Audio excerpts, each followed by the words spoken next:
Saudara Wakil Gubernur Kalimantan Barat Krisantus Kurniawan menegaskan investasi yang masuk harus berkontribusi langsung bagi pembangunan dan pendapatan daerah.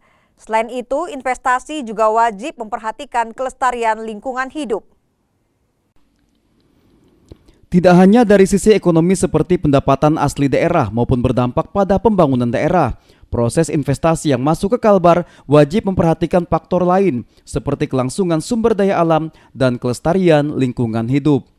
Wakil Gubernur Kalbar Krisantus Kurniawan bilang, para investor harus bisa menjalin kerjasama yang sehat, termasuk bagi kesejahteraan masyarakat.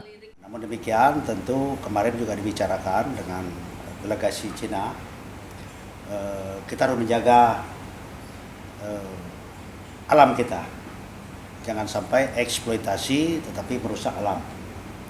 Tentu keseimbangan ini yang harus kita jaga. Oleh sebab itu maka dibicarakan secara sungguh-sungguh, secara komprehensif tentang dampak dari investasi yang ada di Indonesia dan secara khusus di Kalimantan Barat.